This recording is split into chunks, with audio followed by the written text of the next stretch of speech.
क्या होगा अगर एक राजा का अपने लोगों के प्रति समर्पण उसकी मृत्यु के साथ समाप्त न हो?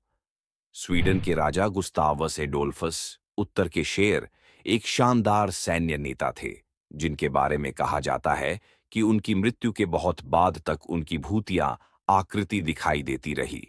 गुस्तावस एडोल्फस ने 1611 से 1632 तक स्वीडन पर शासन किया और इसे एक यूरोपीय शक्ति में बदल दिया।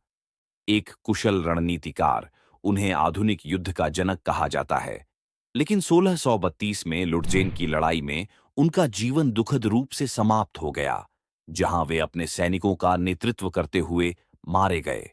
मृत्यु के बाद भी उनकी विरासत कायम रही, न केवल इतिहास में, बल्कि भूतिया कहानियों में भी। उनकी मृत्यु के बाद गुस्तावस के भूत की कहानियां सामने आने लगीं। सैनिकों ने दावा किया कि उन्होंने लुटजेन युद्ध के मैदान में उनकी चमकती हुई आकृति को घूमते हुए देखा, जैसे कि वे गिरे हुए साथियों की तलाश कर रहे हों। दूसरों ने बताया कि बाद की लड़ाइयों में गुस्तावस की आवाज ने उन्हें लड़ने के लिए प्रेरित किया।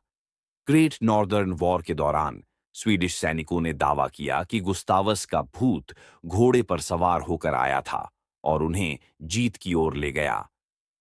1909 में एक राष्ट्रीय संकट के दौरान कहा जाता है कि उसका भूत स्टॉकहोम में दिखाई दिया था, जो स्वीडन की हार का शोक मना रहा था। ये कहानियां क्यों बनी हुई हैं? कई लोगों के लिए गुस्तावस एक राजा से कहीं बढ़कर थे। वे आशा और लचीलेपन के प्रतीक थे। उनकी भूत की कहानियां उनके लोगों की प्रशंसा और कठिन समय के दौरान उनके मार्गदर्शन की उनकी लालसा को दर्शाती है।